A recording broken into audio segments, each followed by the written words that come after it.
Hello, ladies and gentlemen, welcome back. Welcome back, সবাইকে সুস্বাগতম।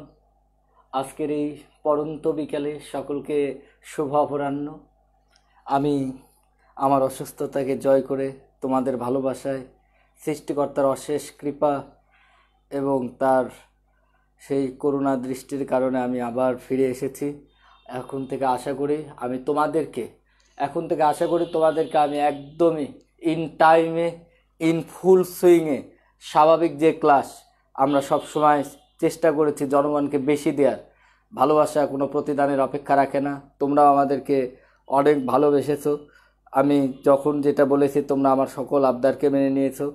তোমাদের আবদারগুলোকেও মেনে আমি চেষ্টা করব। তোমাদেরকে এই লকডাউন চলাকালীন আমি জানি না আর ফিরতে পারবো কি না। আমি যতটুকু আভাস পেয়েছি জানুয়ারির আগে আমরা আর অফলাইন শুরু করতে পারবো না। এই জানুয়ারির আগে আমরা ইন ফুল সুইং আমরা আমাদের কোর্সটাকে অনেক দূর পর্যন্ত এগিয়ে নিয়ে যেতে চাই এবং আমি তোমাদেরকে চেষ্টা করি। আমি নো রেকর্ডেড ক্লাস, আমি তোমাদেরকে on full swing live class, এটা আমার শক্তি। আমি সরাসরি তোমাদেরকে ক্লাস নেব। যে কোনো ধরনের প্রবলেম তোমরা you can directly ask me. কোনো মেকিং ক্লাস আমি পছন্দ করি না, নো এডিটিং, নো সরাসরি ক্লাস হবে। আসো, আমরা সবসময় মঞ্চে বক্তব্য দিয়ে এলো, তো তোমরা তোমাদের ফ্রেন্ডগুলোকে একটু অ্যাজ ফাস্ট অ্যাজ পসিবল তোমরা তোমাদের বন্ধুদেরকে একটু মেনশন করো যারা ইন্টারেস্টেড। চেষ্টা করবে লাইভ ক্লাসে থাকলে তোমাদের সুবিধা। যে কোনো প্রশ্নের আমি তোমাদেরকে সরাসরি উত্তর দেওয়ার চেষ্টা করবো আর কি। এতে তোমাদেরও সুবিধা হবে। আমার সুবিধার চেয়ে আমার কোনো অসুবিধা কিছু নাই। দুইজন থাকলেও আমি লাইভ ক্লাস নিব, বাট তোমরা যদি বেশি থাকো এতে তোমাদের সুবিধা হবে আর কি। তো প্লিজ তোমরা একটু দ্রুত যুক্ত হও। Within short time I will start our class. আর হয়তোবা 2-1টা দিন লাগবে আমার শরীরটাকে হয়তোবা একদম পূর্বের মতো ইয়েতে চলে আসতে। এখন তারপরেও অনেক ভালো আর কি। আমার আর কোনো ধরনের করোনা বা পোস্ট করোনাগত কোনো সিমটম আর নাই আর কি। তোমাদেরকে ধন্যবাদ আর কি। যাই হোক সকলে, আমি একটু খালি লাইভ ইয়েটা একটু খালি দেখে নিই। তোমরা একটু সবাই যুক্ত হও। সবাইকে ধন্যবাদ আর কি। আমি শুরু করব আর কি।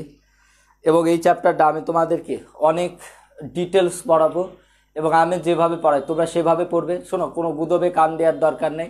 কে স্লো পড়াইলো কে ফাস্ট, আমি তোমাদেরকে যা শেখাবো আমি বারবার বলছি তোমরা আমার আস্থা রাখতে পারো। আমার কোনো দল, কোনো গ্রুপ, কোনো কিছু নাই। আমি তোমাদের পড়াবো, আমার পড়ানোই কাজ এবং পড়ানোর মধ্যে দিয়ে আমি তোমাদেরকে সফলতার সামনের দিকে এগিয়ে নিয়ে যেতে চাই। বড় ভাই হিসাবে যে কোনো ধরনের লেখাপড়াগত তোমাদের কোনো পরামর্শের যদি কখনো প্রয়োজন হয় আমি এখন ফ্রি থাকি। তোমরা যে কেউ আমাকে ফেসবুকে নক করতে পারো অথবা আমার ফোন নাম্বারে ফোন করে তোমরা যে কোনো ধরনের সমস্যার সহযোগিতা নিতে পারো। তো শুরু করছি আর কি। তো একটু যদি কোনো কারণে ব্লার হয় তোমরা একটু মন খারাপ করো না। মানে এই টাইমটায় ব্লার হওয়ার সম্ভাবনা আছে, বুঝছো। সকালের চাইতে এই টাইমে একটু ট্যারিফ বেশি থাকে আর কি। তো ঠিক আছে, আমি শুরু করছি আর কি। ধন্যবাদ। Okay ladies and gentleman, let now start. আমি স্টার্ট করছি। আমি গত ক্লাসে তোমাদেরকে একটা অঙ্ক দিয়েছিলাম। আমি জানি না তোমরা অঙ্কটা সলভ করতে পেরেছো কি না। আমি তোমাদেরকে কিছু আইডিয়া দিয়েছিলাম। আমি অঙ্কটার তোমাদেরকে খালি জাস্ট ইয়েটা বলে দিচ্ছি আর কি। প্রিভিয়াস যে ম্যাথটা দিয়েছিল আর কি, তোমার প্রিভিয়াস, সরি ভাই, just previous mathematical problem, previous প্রবলেমটা তোমরা একটু দেখো আমি খালি জাস্ট একটু এক্সপ্লেইন করে দিই, তোমরা এই তথ্যটা আগে একটু সবাই মাথায় রাখবা, আমাকে যে নেক্সট টাইম না বলতে হয়, তোমরা এটা একটু মনে রেখো আর কি। 1 মিলিলিটার এটা ইকাল টু 10⁻³ লিটার। তোমরা সবাই জানো, বিকজ আমরা উল্টাটাও বলতে পারি, 1 লিটার, যেহেতু 1 লিটার ইকাল টু 1000 মিলিলিটার, অতএব আমি এটা লিখতে পারি। আবার একটা জিনিস তোমরা এটাও তোমরা সবাই শিখেছো যে আমরা এটা জানি যে 1 ঘনমিটার ইকাল টু 10⁻³ লিটার, সরি 10⁻³ লিটার, অর্থাৎ 1 ঘনমিটারে 1000 লিটার, 1000 লিটার। তাহলে এই যে উল্টা করে এটা দিয়ে যদি এটাকে ভাগ করি, তাহলে এবার 1 লিটার ইকাল টু এটা দিয়ে এটাকে ভাগ করলে এটাকে কিন্তু আমরা এইভাবে লিখতে পারি 1 লিটার ইকাল টু 10⁻³ ঘনমিটার। তাই তোমরা মনে রাখবে, যদি কখনো লিটার থেকে ঘনমিটারে যেতে হয় তাহলে 10⁻³ দ্বারা গুণ করি। একটু সহজ করে বলি, আরে বাবা আমরা যখন মিটার থেকে সেন্টিমিটারে যাই, 1 মিটার ইকাল টু 100 দ্বারা গুণ করি, কিন্তু আমরা যদি সেন্টিমিটার থেকে মিটারে যাই, সেন্টিমিটার থেকে যখন আবার মিটারে যেতে হয়, তাহলে এটা ইকালটা আমরা লিখি 10⁻² মিটার আর কি। তো ঠিক একইভাবে আমরা উল্টা কাজটাই করছি, যে 1 ঘনমিটার মানে 10⁻³ লিটার, তাহলে 1 লিটার মানে 10⁻³ ঘনমিটার। তাহলে এখন দেখো এখানে লিটার করা আছে, এখন লিটারকে আমি যদি ঘনমিটার করতে চাই তাহলে এটা দ্বারা গুণ করতে হবে, এই সহগ দ্বারা গুণ করতে হবে। তাহলে আমি এটাকে যদি ঘনমিটার করি তাহলে আমি কিন্তু এরকম লিখতে পারবো 10⁻³ গুণন 10⁻³, তাহলে এত ঘনমিটার। দ্যাট মিনস এখান থেকে আমি কিন্তু লিখতে পারছি 10⁻6 ঘনমিটার। এই কনসেপ্টটা তোমাদের জানা খুব জরুরি, তোমরা এটা মুখস্থ রাখবে। 1 মিলিলিটার ইকাল টু, ফাইনালি আমি লিখে দিচ্ছি 1 মিলিলিটার ইকাল টু 10⁻6 ঘনমিটার। কারণ এই চ্যাপ্টারে কিছু অঙ্ক করতে গেলে তোমাদেরকে একক একটু ঝামেলা করতে পারে, আর আমি চাই না তোমরা যাতে এককগত ঝামেলায় কেউ পড়ে অঙ্কটা ভুল করো আর কি। তাহলে এটা ভাই মুখস্থ রাখো, এটা কেমিস্ট্রিতেও তোমাদেরকে কাজে দিবে যে 1 মিলিলিটার ইকাল টু 10⁻6 ঘনমিটার। আরেকটা কথা তোমরা একটু শোনো, আমি জানি তোমরা এটা জানো, 1 সিসি এর ফুল মিনিং হচ্ছে কিউবিক সেন্টিমিটার। কিউবিক সেন্টিমিটার এটাকে এইভাবেও লেখা যেতে পারে ঘন সেন্টিমিটার, বাংলায় যদি বলি আর কি, কিউবিক সেন্টিমিটার। তো তোমরা একটু একটা তথ্য মনে রেখো, 1 ঘন সেন্টিমিটার এটা শুধুমাত্র ওয়াটারের ক্ষেত্রে, পানির ক্ষেত্রে এটা তোমরা একটু মনে রাখবা। তো 1 ঘন সেন্টিমিটার ইকাল টু আমরা লিখতে পারি 1 মিলিলিটার, মানে এটা পানি না, এটা যে কোনো তরলের ক্ষেত্রে লেখা যাবে 1 ঘন সেন্টিমিটার, অর্থাৎ 1 সিসি সমান সমান 1 মিলিলিটার। 1 সিসি তরলের আয়তন হচ্ছে 1 মিলিলিটার আর কি, ঠিক আছে। তো এটা তোমাদেরকে একটু মাথায় রাখলে ভালো হয়। তাহলে এখান থেকে একটু তোমাদের ফাইনালি একটা ডিসিশন শিখাই দিই, 1 সিসিও যে কথা, 1 মিলিলিটারও যে কথা, 1 মিলিলিটার ইকাল টু 10⁻6 ঘনমিটারও একই কথা। তাইলে আমরা আরও একটা তোমার ট্রান্সফরমেশন শিখে গেলাম, কিভাবে সিসি থেকে, সিসি মানে মিলিমিটার, তাহলে সিসি থেকে কিভাবে ঘনমিটারে যাওয়া যায়, মিলিলিটার থেকেও কি করে ঘনমিটারে যাওয়া যায়, তাহলে এটা। আর আরেকটা তথ্য তোমরা একটু মনে রেখো, এটা তোমরা জানো, 1 অ্যাটম ইকাল টু 101 325 অথবা 1.01325 গুণন 10⁵ এত প্যাসকেল। এটা আমাদেরকে একটু মনে রাখতে হবে। আর আরেকটা তথ্য একটু পানির ক্ষেত্রে, তোমরা সবাই জানো যে আমরা যদি কোনো বস্তুর আয়তন জানি তাহলে তারা কিন্তু ভর বের করে দেয়, আয়তনকে ঘনত্ব দ্বারা গুণ করলেই ভর পাওয়া যায়। কারণ আমরা ওই যে সবাই এম ইকাল টু যেটা লিখতে পারি রো ভি, তোমরা সবাই জানো ওই যে ঘনত্বর সাথে আমরা যদি আয়তনের সাথে যদি ঘনত্ব গুণ করে দিই তাহলে আমরা ভর পেয়ে যাই। তো পানির ক্ষেত্রে তোমরা only for water molecule, only for water, ওয়াটারের ক্ষেত্রে তোমরা এটা একটু মনে রেখো। ওয়াটারের ক্ষেত্রে এটা আমি তোমাদের কাছে একটু আমার রিকোয়েস্ট, সবাই মনে রাখবা, 1 লিটার পানির equal to 1 litre water equal to আমরা লিখতে পারবো 1 লিটার ওয়াটার ইকাল টু লিখতে পারবো 1 কেজি ওয়াটার। এটা তোমরা একটু সবাই মনে রেখো, এটা শুধুমাত্র পানির ক্ষেত্রেই প্রযোজ্য। পানির ক্ষেত্রে 1 লিটার পানির ভর 1 কেজি, 1 লিটার পানির ভর 1 কেজি।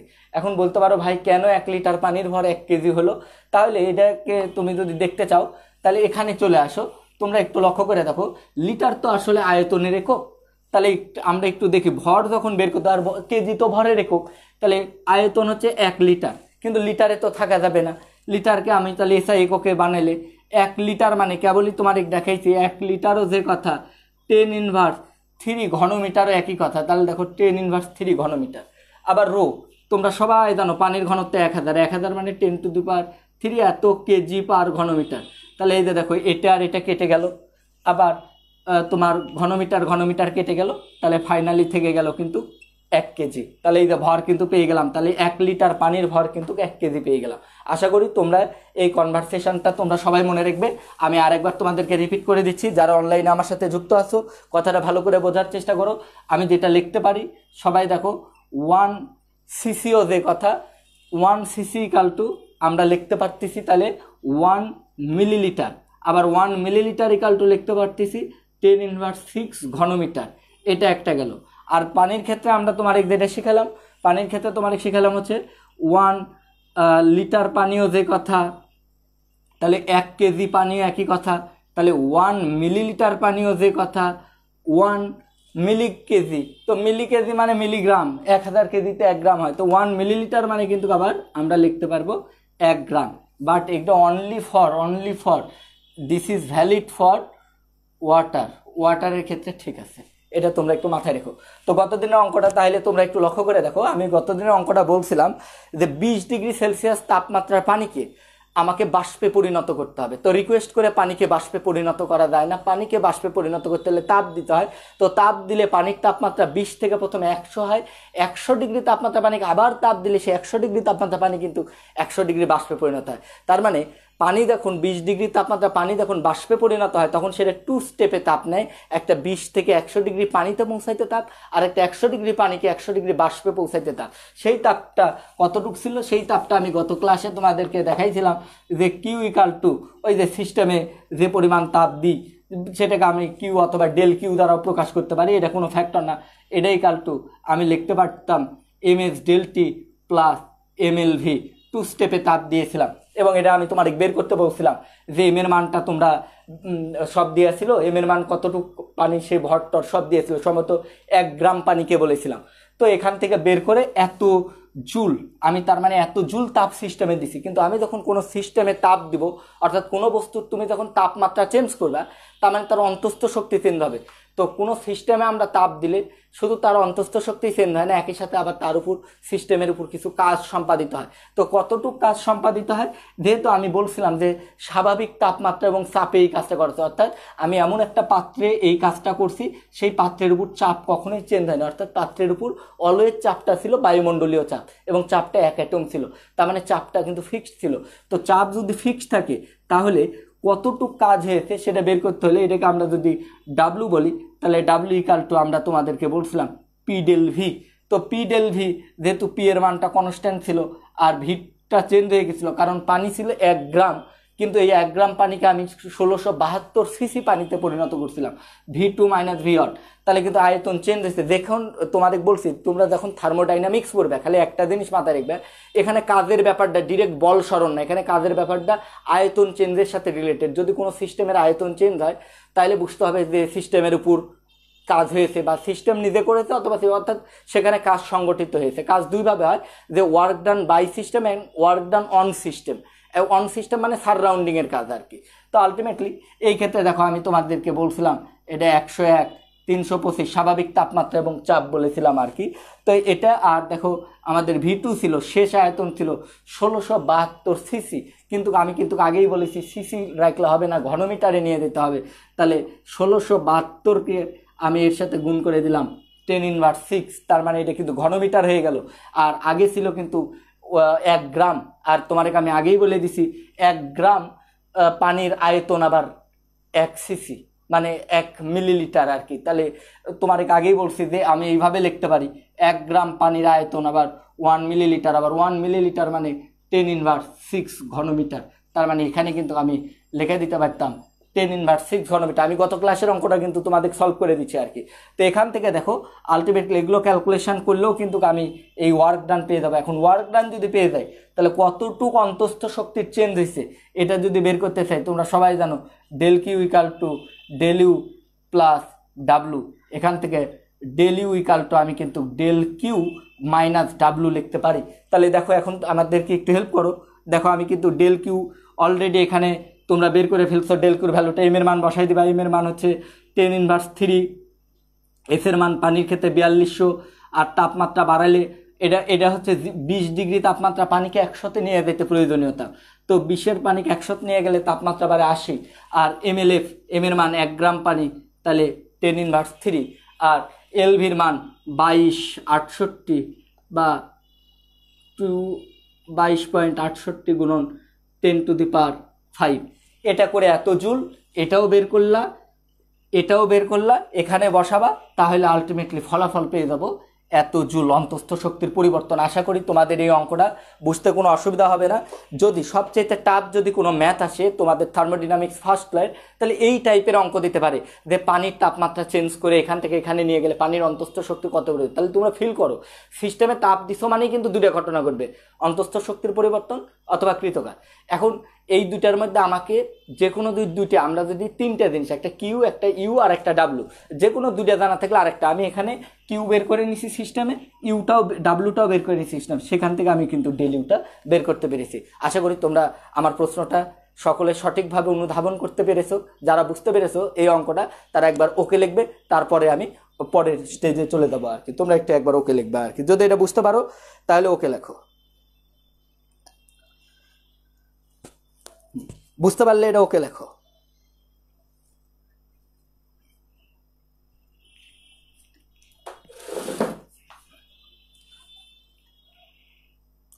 ওকে না, সিরিয়াস, বুঝতে পারলে ওকে লিখবে, না বুঝলে আমাকে বলবে, ঠিক আছে? ওয়ালির মেরাজ ওকে। আর একটু যারা আসছো তারা একটু ফিডব্যাক দিবা। এত ইয়ে হলে হবে না, একটু নিজেকে আর একটু 4 মার্ক করো। বাসায় থেকে একদম তো সবাই ইয়ে হয়ে গেছো আর কি, ক্লাসে হলে তো সবাইকে নাচাই নিতাম আর কি।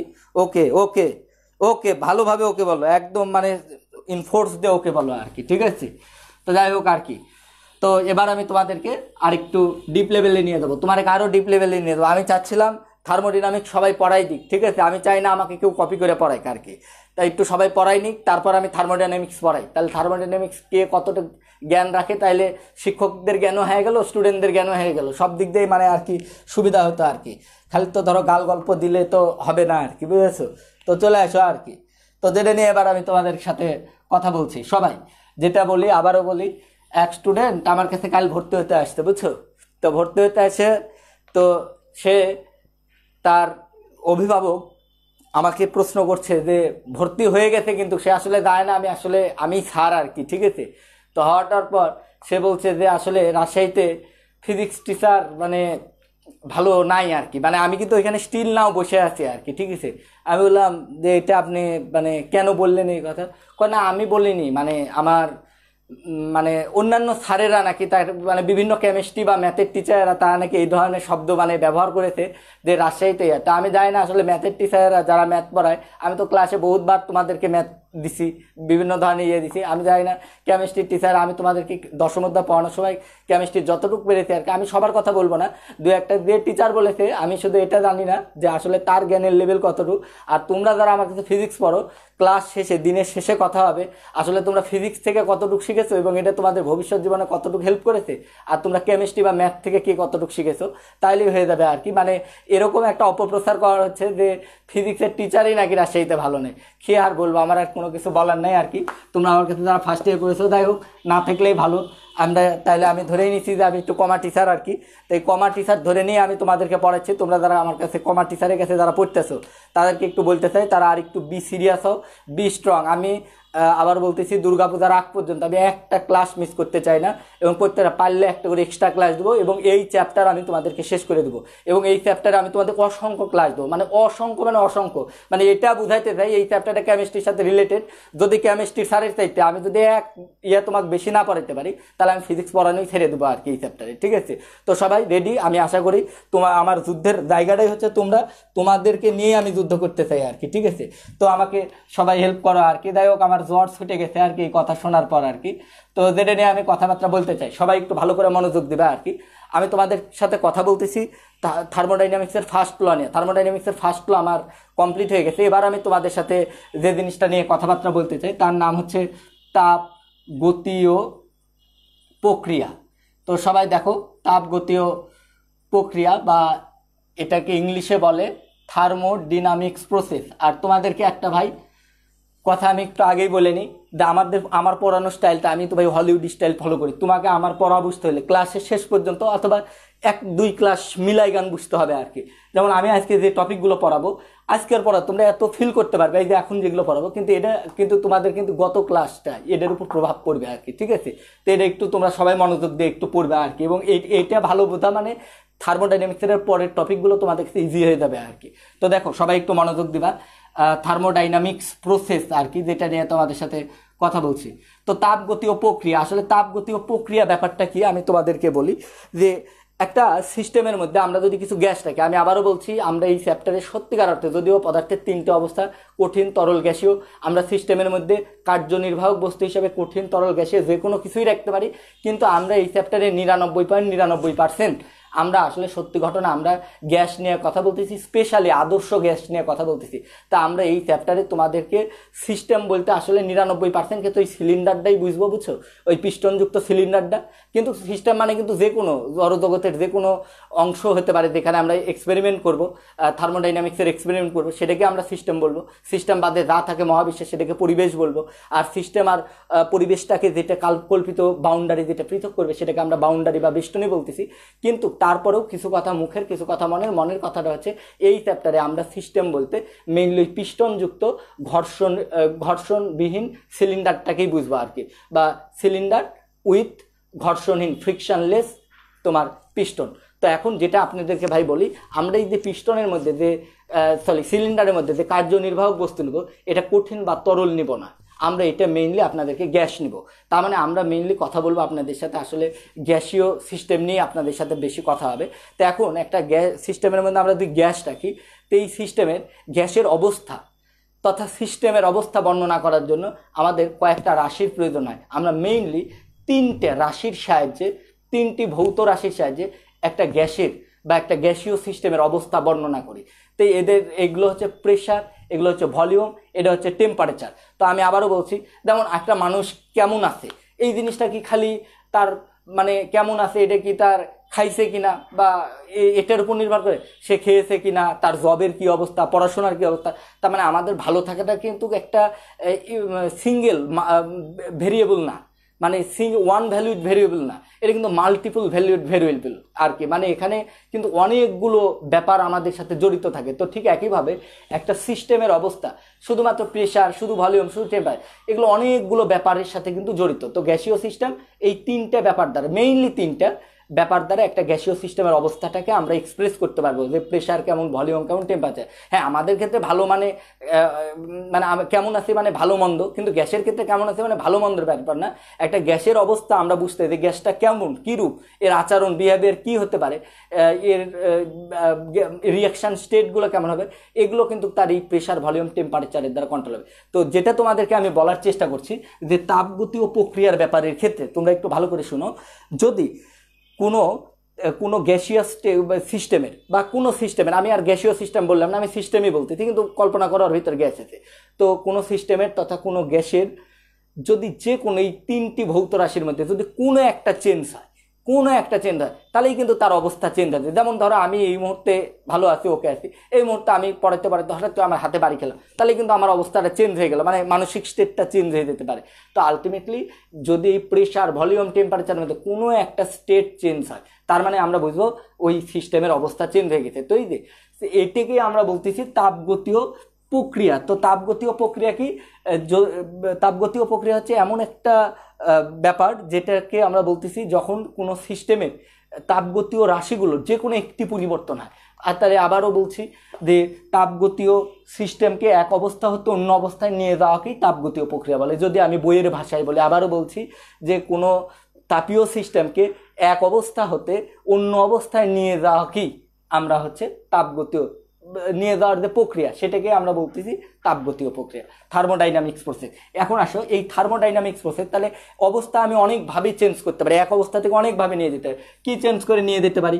আমি গ্যাসের প্রেশার চেঞ্জ করছি, ধরো কোনো একটা গ্যাসের প্রেশার ছিল P1, V1, T1, এখন আমি কোনো কিছু চেঞ্জ করি, ভলিউম, টেম্পারেচার সব ঠিক রাখছি, কিন্তু গ্যাসের প্রেশারটা পি প্রাইম করে দিলাম, তাহলে গ্যাস আগে যে অবস্থায় আছে এটা কিন্তু একটা নতুন অবস্থা। তাহলে এই যে এক অবস্থা থেকে অন্য অবস্থায় নিয়ে যাওয়া মানে তাপগতি, তাহলে আমি বলবো এখানে একটি থার্মোডাইনামিক্স প্রসেস সংগঠিত হয়েছে।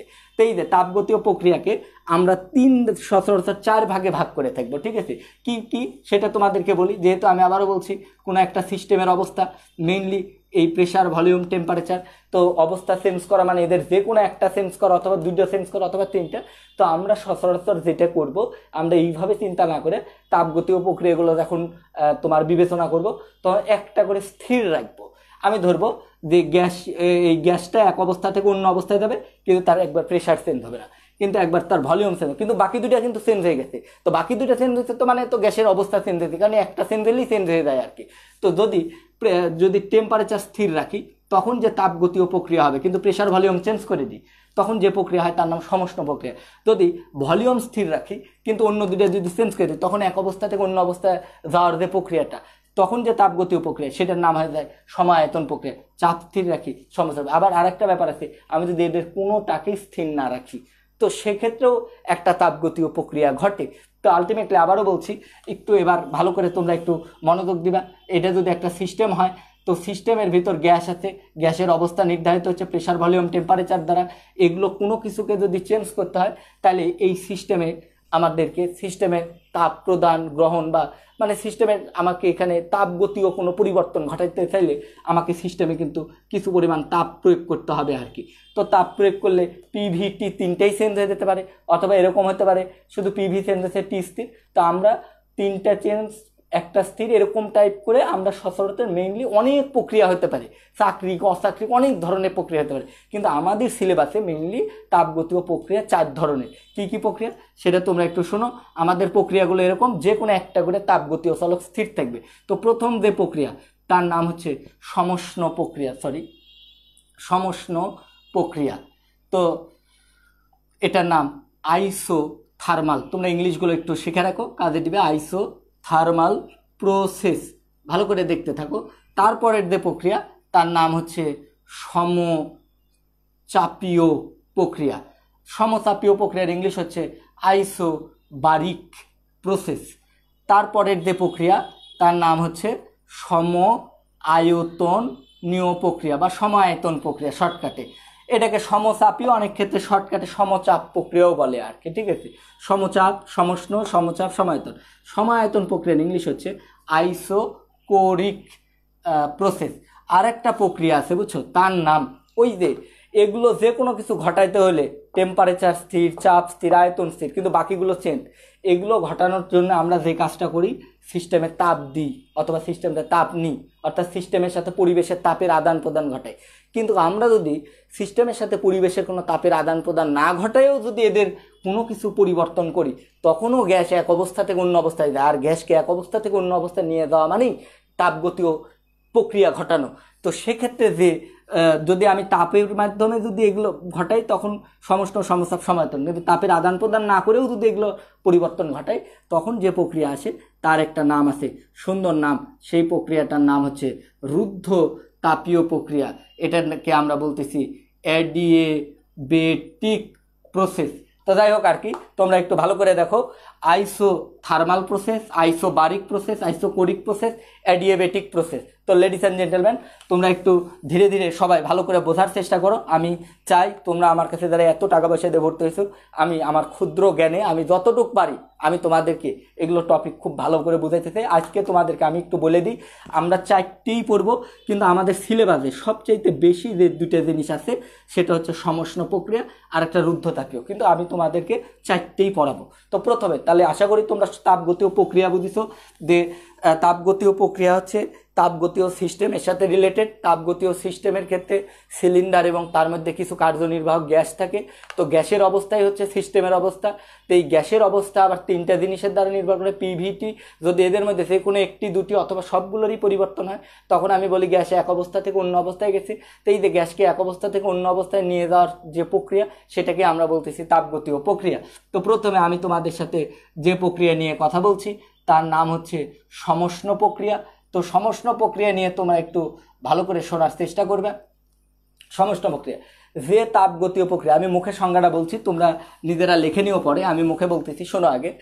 যে তাপগতীয় প্রক্রিয়ায় সিস্টেমের তাপমাত্রা ধ্রুব থাকে বা স্থির থাকে, কিন্তু চাপ এবং আয়তনের পরিবর্তন হয়। আমাদের জিনিসই তিনটা, একটা পিভিটি যেটা স্থির আছে, ওইটা বাদে বাকিগুলো চেঞ্জ হয়ে যাচ্ছে। চাপ এবং আয়তনের পরিবর্তন ঘটে, তাকে সমষ্ণ প্রক্রিয়া বলে। পরীক্ষার সংজ্ঞা আসে মাঝে মাঝে। আবারও শোনো, যে তাপগতীয়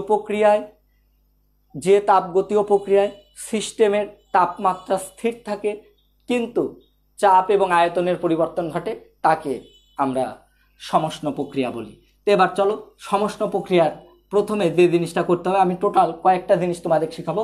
প্রথমে সংজ্ঞা। তো আমি সংজ্ঞা তোমাদেরকে অলরেডি বলে ফেলছি, ডেফিনেশনটা বলে ফেলছি, তোমরা নিজেরা লিখে নিও। এরপর যে জিনিসটা শেখাবো তার নাম বৈশিষ্ট্য। অনেকে মেডিকেলে পরীক্ষা দিতে চাও, তোমাদেরকে ভালো করে বলি, মেডিকেলে বাবা চান্স পেতে গেলে সব সাবজেক্টেরই গুরুত্ব আছে। ফিজিক্স 20 মার্ক, যারা ভাবে যে মেডিকেলের ফিজিক্স খুবই সহজ, তারা আসলে মূর্খের সমুদ্রেই বাস করে। অবশ্যই সহজ, কিন্তু না পড়ে ভালো করা যাবে না, আর কি পড়তে হবে। তোমরা এই খালি ম্যাথ করলে হবে না। ভর্তি পরীক্ষায়, তোমাদের বোর্ড পরীক্ষায় শুধুমাত্র ম্যাথমেটিক্সের উপর পরীক্ষা হয় না, ফিজিক্স, ম্যাথ এবং থিওরি দুটো সমন্বিত পরীক্ষা, তাই তোমাদেরকে থিওরিগুলো ভালো করে জানা উচিত। তো বৈশিষ্ট্য, আমি কয়েকটা বৈশিষ্ট্য লিখে দিচ্ছি। তোমরা প্রথম বৈশিষ্ট্য অলরেডি তোমরা জেনে গেছো যে সমষ্ণ প্রক্রিয়ার নামই সমযোগ উষ্ণ। সম মানে সমান, উষ্ণ মানে তাপমাত্রা, সমষ্ণ মানে সমান তাপমাত্রা। তাহলে যে এই প্রক্রিয়ার প্রথম বৈশিষ্ট্য হচ্ছে তাপমাত্রা স্থির অথবা ধ্রুব থাকে। অর্থাৎ যদি শর্টকাটে বলি তাহলে আমাদের যেটা দাঁড়াচ্ছে টি কনস্ট্যান্ট। এবার তোমরা ভালো করে একটু বোঝার চেষ্টা করবে, তোমাদের যদি ভুল না হয়। তাহলে দেখো, দ্বিতীয় যে বৈশিষ্ট্য, এটা খুব ভালো করে মনে রাখবে, অন্তস্থ শক্তির কোনো পরিবর্তন হয় না। অন্তস্থ শক্তির পরিবর্তন হয় না। এখন এটা কিভাবে আসলো সেটা আবার দেখো, তোমাদেরকে আমি শিখাইছিলাম অন্তস্থ শক্তির পরিবর্তন যে কোনো প্রক্রিয়ার ক্ষেত্রে একটা সূত্র লিখে দিয়েছিলাম। এটা আমি পরে এই সূত্রটা এটা তোমার প্রমাণ করে দেব। যে কোনো প্রক্রিয়া, any kind of isothermal process, যে ডিইউ মানে ইন্টারনাল এনার্জি, ডিইউ মানে অন্তস্থ শক্তি পরিবর্তন, d u equal to n c v d t, অথবা এখানে ডেল দিলে এখানে ডেল টি। এখন দেখো, টি যদি কনস্ট্যান্ট হয় তাহলে ডেল টির মানটা কিন্তু 0। আর তোমারে বলেছি যে অন্তস্থ শক্তির পরিবর্তন আমরা দেখতে পাই না, কিন্তু আমরা যেটা বুঝতে পারি সেটা তাপমাত্রার পরিবর্তন। যদি সিস্টেমের তাপমাত্রা বাড়ে অন্তস্থ শক্তি বাড়ে, তাপমাত্রা কমলে অন্তস্থ শক্তি কমে। কিন্তু যদি তাপমাত্রার কোনো পরিবর্তন না হয় তাহলে অন্তস্থ শক্তিরও কোনো পরিবর্তন হয় না, ফলে ফলাফলটা 0 হয়। আশা করি প্রথম দুইটা বুঝতে পারছো। এবার 3 নাম্বার, এই যে তুমি সমষ্ণ প্রক্রিয়া ঘটাবে যে সিলিন্ডারে, সেই সিলিন্ডারটিকে অবশ্যই, সিলিন্ডারের অপর নাম সিস্টেম, একই কথা, সিলিন্ডার অথবা সিস্টেমটিকে তাপ সুপরিবাহী হতে হবে। এটা একটু মনে রাখবে, তাপ সুপরিবাহী হতে হবে। আমি লিখে দিচ্ছি, তোমরা সবাই দেখো ভালো করে, তাপ সুপরিবাহী হতে হবে। ভাই একটু বেশি করে পড়তে হবে, কিচ্ছু করার নেই, তাপ সুপরিবাহী হতে হবে। এখন বলতে পারো ভাই কেন তাপ সুপরিবাহী হতে হবে, এটা একটু ব্যাখ্যা নাও, মুখস্থ করা লাগবে না, আমি ব্যাখ্যা দিয়ে দিচ্ছি। ভাই এটা আমাদের সিস্টেম, ওই যে ঘর্ষণবিহীন পিস্টনযুক্ত সিলিন্ডার, এর ভিতর কার্যনির্বাহক বস্তু তথা গ্যাস আছে। এখন তোমরা আমাকে বলো তো, এই গ্যাসের তাপমাত্রা অলওয়েজ স্থির রাখতে চাই, কিন্তু চাপ এবং আয়তন চেঞ্জ করব। তা আয়তন চেঞ্জ করতে হলে আমি একটা যদি কাজ করি, এটাকে যদি উপরের দিকে তুলে দিই, তোমরা একটা কথা বলো, ভালো করে বোঝার চেষ্টা করবে, ফিল করার চেষ্টা করবে। আমি আগে এটাই এই পজিশনে ছিল, এটাকে এখানে উপরে নিয়ে গেলে কিন্তু এর আয়তন বেড়ে যাবে। তাহলে আয়তন যদি বেড়ে যায়, তোমরা সবাই জানো এটা পিভি ইকাল টু কে, আগের চ্যাপ্টারে 10ম অধ্যায়ের বিষয়, গত ইয়েতেও বলছি, দুইটা সংখ্যার গুণফল ধ্রুবক মানে তারা পরস্পরের ব্যস্তানুপাতিক। তাহলে যদি কোনো কারণে ভি যদি বাড়ায় দাও তাহলে পি কমে যাবে, চাপ কমে যাবে। আবার তোমরা সবাই জানো আমরা ওই যে পিভি ইকাল টু এনআরটি পড়েছি, তোমাদের মনে থাকার কথা, এটা আদর্শ গ্যাসের সমীকরণ, পিভি ইকাল টু এনআরটি। তো এখান থেকে একটু আমাকে একটা জিনিস একটু হেল্প করো, যদি এখানে কিন্তু টি কনস্ট্যান্ট, আমি কিন্তু আগেই বলে দিছি যে টিটাকে কনস্ট্যান্ট রাখতে চাই। সচরাচর কি হওয়ার কথা, যদি কোনো কারণে আয়তন বাড়াও, চাপ কমে যায়, আবার চাপ যদি কমে যায় তাহলে পি সমানুপাতিক টি, এটা তোমরা রেনোর সূত্র পড়ছিলে। পি যদি কমে যায় তাহলে টিও কমে যাওয়ার কথা। ফিল করো ধীরে ধীরে, আমি যদি একটা গ্যাসকে প্রসারিত করি তাহলে গ্যাসের চাপ কমে যায়, চাপ কমে গেলে গ্যাসের অণুগুলোর মধ্যে সংঘর্ষ কম হয়, ফলে তাপমাত্রাও কমে যাওয়ার কথা। কিন্তু আমি চাই এখানকার তাপমাত্রা আগেও যা ছিল তাই থাক। এই তাপমাত্রা যদি কমে যায় এখানে, তাহলে কিছু পরিমাণ তাপ এই বাইরে থেকে যদি ভিতরে আসে, তাহলে এই তাপমাত্রাটা কিন্তু আগে যা ছিল এখনও তাই থাকবে। তুমি আগে শুরুতে চিন্তা করো সিলিন্ডারটা যখন এই অবস্থায় আছে, এটা সুপরিবাহী, যদি সুপরিবাহী হয় এর ভিতর দিয়ে তাপের আদান প্রদান হচ্ছে, তাহলে তোমরা জানো সিস্টেম এবং পরিবেশ কি থাকবে, তাপীয় সাম্য অবস্থায় থাকবে, তাপের আদান প্রদান করে এরা একদম সাম্য অবস্থায় আছে। কিন্তু যেই তুমি এটাকে উপরে নিয়ে গেলে এখানকার টেম্পারেচার যেই কমে যাবে, ধরো আগে এপারও 20 ছিল এপারও 20 ছিল, কিন্তু যেই করলে এটা 19 হয়ে গেল, এটা 20 হয়ে গেল, তাপমাত্রা কমে গেল, তাহলে কিছু তাপ এই পাশ থেকে এই দিকে চলে আসবে। কিন্তু আসবে তা মানলাম, কিন্তু আসার জন্যে এটাকে তো অবশ্যই কী হতে হবে, সুপরিবাহী। তো যদি এটা সুপরিবাহী না হয়, এটাকে যদি কুপরিবাহী করে দিই, তাহলে এর ভিতর দিয়ে তাপের আদান প্রদান হতে পারবে না, সত্যিই তাপমাত্রা কমে যাবে। আবার উল্টা কথা প্রযোজ্য, আমি যদি সিলিন্ডারে আয়তন কমাই দিই, আয়তন কমলে চাপ বেড়ে যাবে, চাপ বাড়লে অণুগুলোর মধ্যে বেশি সংঘর্ষ হবে, ফলে তাপ বেশি উৎপন্ন হবে। তাপ বেশি উৎপন্ন হলে যদি তাপ সুপরিবাহী না হয়, তাহলে এই তাপটা ভিতরটা বাইরে যেতে হবে, বাইরে না গেলে এখানকার তাপমাত্রা বেড়ে যাবে, তাহলে আর সেটা সমষ্ণ প্রক্রিয়া হবে না। তাহলে সমষ্ণ প্রক্রিয়া হতে হলে প্রথম কথা হচ্ছে, যদি সিস্টেমে তাপ উৎপন্নও হয়, তাহলে উৎপন্ন তাপ বাইরে চলে যেতে হবে, অথবা সিস্টেমের তাপমাত্রা কমে গেলে বাইরে থেকে কিছু তাপ ভিতরে এসে সবসময় তাপমাত্রাকে স্টেবল রাখতে হবে। তো অবশ্যই সিলিন্ডারটিকে তাপ সুপরিবাহী হতে হবে। এবার আসো পরের যে বৈশিষ্ট্যটা, খুবই ইন্টারেস্টিং এটা বৈশিষ্ট্য, আরেকটা বৈশিষ্ট্য, তাপমাত্রা ধ্রুব থাকে সেটা বললাম, এটা একটু লক্ষ্য করে দেখো। 4 নম্বর যে বৈশিষ্ট্যটা, সেটা হচ্ছে খুবই মজার একটা বৈশিষ্ট্য, কি পরিবেশের সাথে এই কথাটা রিলেটেড। পরিবেশের তাপ গ্রাহিতা উচ্চ মানের হতে হবে, তাপ গ্রাহিতা এবং ধারণ ক্ষমতা উচ্চ মানের হতে হবে। কেন? এটা একটু ভালো করে দেখো, একটু কথা আগে শুনবে যে তাপ গ্রাহিতা কি জিনিস। যে বস্তু বেশি তাপ ধারণ করতে পারে, যে পদার্থের তাপ ধারণ ক্ষমতা যত বেশি, তার তাপগ্রাহিতা তত বেশি। যেমন পানির তাপগ্রাহিতা অনেক বেশি। এখন তোমরা এখানে শোনো, কেন পরিবেশের তাপগ্রাহিতা উচ্চ হতে হবে। এখন তোমরা লক্ষ্য করে দেখো, আমি তখন এই সিলিন্ডারটাকে উপরের দিকে, মানে পিস্টনটাকে উপরে নিয়ে যাবো, সিলিন্ডারের আয়তন যখন বেড়ে যাবে, তথা গ্যাসের আয়তন যখন বেড়ে যাবে, চাপ কমে যাবে, তাপমাত্রা কমে যাবে। তাপমাত্রা যদি কমে যায়, তাহলে ভিতরের তাপমাত্রা স্থির রাখার জন্য, এটা 19 হলো, এটা 20 হলো, এটা যদি সুপরিবাহী হয়, তাহলে তাপ যদি এই পাশ থেকে এই পাশে প্রবেশ করাইতে চাই, তাহলে এখন লক্ষ্য করো, তাপটার তো আশা লাগবে, তো আসবে কোথায় থেকে? তাপটা আসবে কিন্তু পরিবেশ থেকে। কিন্তু পরিবেশের যদি তাপ ধারণ ক্ষমতা যদি উচ্চ মানের না হয়, তাহলে যে সকল পদার্থের তাপ ধারণ ক্ষমতা উচ্চ মানের, তারা সহজেই তাপ বর্জন করতে পারে, সহজেই তাপ গ্রহণ করতে পারে, তাহলে সে সহজেই তাপ বর্জন করে ফেলবে, ফলে কিছু তাপ এই দিকে চলে যাবে। উল্টা কথা প্রযোজ্য, দেখুন পিস্টনটা নিচের দিকে চলে আসবে, এখানকার তাপমাত্রা যখন বেড়ে যাবে, তখন এই তাপ তো এই দিকে যাবে, কিন্তু এই তাপ তখনই এই দিকে যাবে যদি পরিবেশ ওই তাপটা গ্রহণ করতে পারে।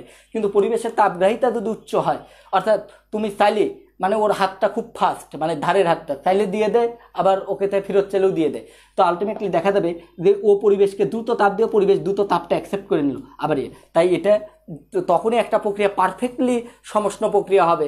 অর্থাৎ আমি আয়তন কম বেশি করবো, পিস্টন ওঠানামা করাবো, চাপ আয়তনের পরিবর্তন করাবো, কিন্তু তাপমাত্রা স্থির থাকবে, তখনই এটা পসিবল যদি পরিবেশ দ্রুত তাপটা সিলিন্ডার থেকে নিয়ে নেয় অথবা দ্রুত দিয়ে দেয়। তাহলে দুটা ব্যাপার, তাপ সিলিন্ডার থেকে তাপ সুপরিবাহী হতে হবে, এবং সিলিন্ডারের তাপ ধারণ ক্ষমতা এবং তাপগ্রাহিতা তথা তাপ ছেড়ে দেওয়ার এবং গ্রহণ করার টেন্ডেন্সিটা হাই হতে হবে।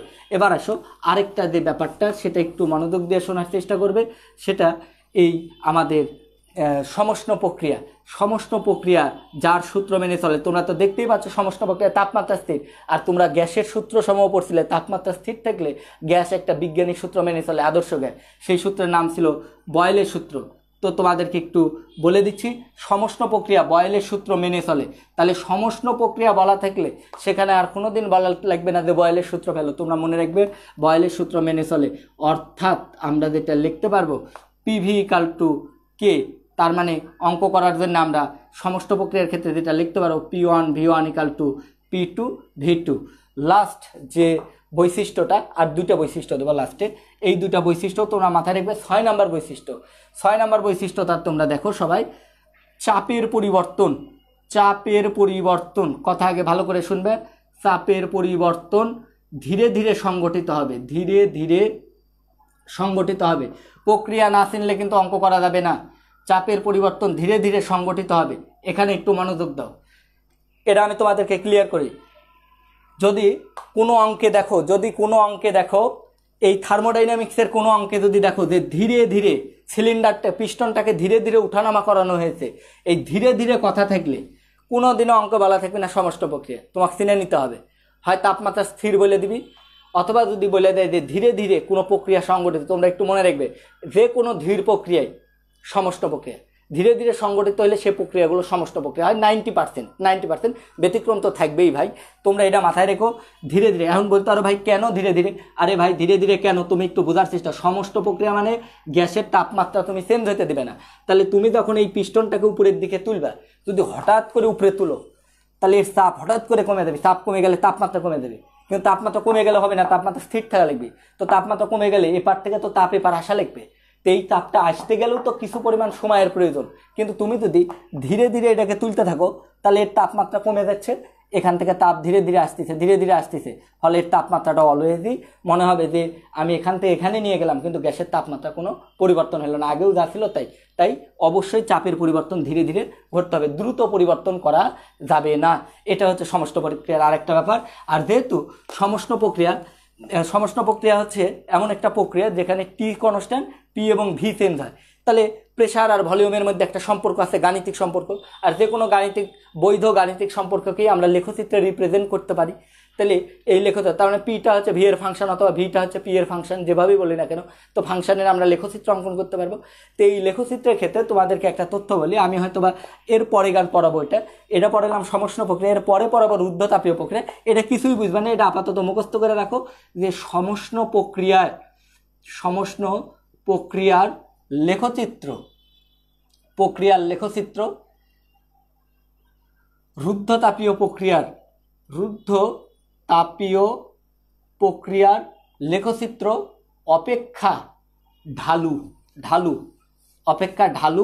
ঢালুর ইংলিশ হচ্ছে ফ্ল্যাট, অথবা বাংলা কথায় যদি কই তাহলে হচ্ছে কম খাড়া, লেস স্টিপার, কম খাড়া। তো এটা একটু মাথায় রাখতে হবে, কে কম খাড়া?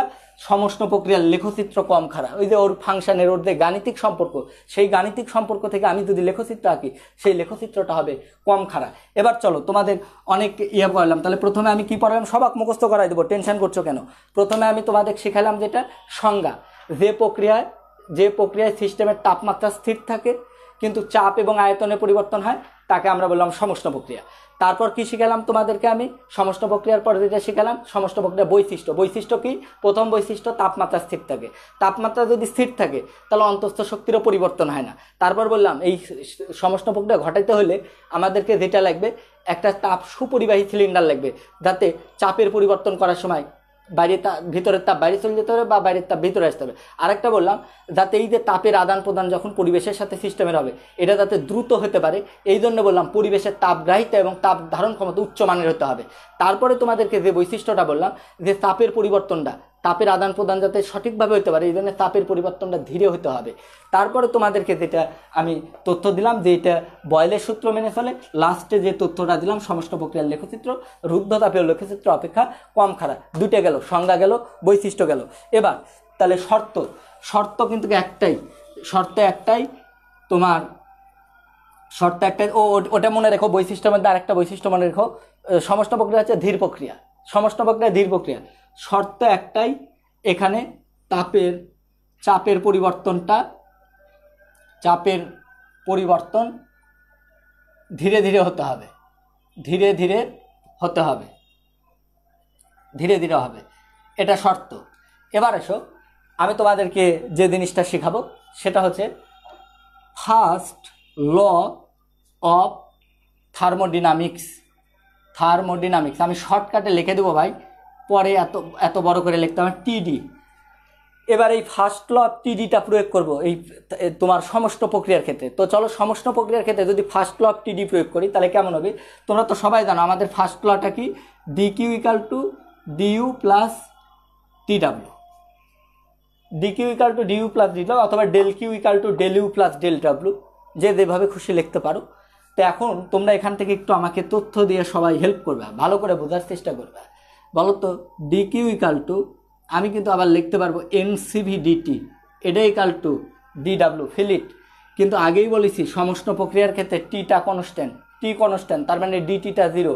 তার মানে সমষ্ণ প্রক্রিয়ার আরেকটি বৈশিষ্ট্য আমি আগেই বলছি, অন্তস্থ শক্তির কোনো পরিবর্তন হয় না, তাহলে এটা 0, তাহলে এটা 0 ইকাল টু ডিডাব্লিউ। তাহলে এখান থেকে দেখতে পাচ্ছ ডিকিউ ইকাল টু ডিডাব্লিউ, এখান থেকে দেখা যাচ্ছে কিউ ইকাল টু ডাব্লিউ। তাহলে এটা একটা কনসেপ্ট, এটাও দিস ইজ দ্য, এটা আবার কার সূত্র তোমরা দেখেই বুঝতে পারছো, জুলের সূত্র।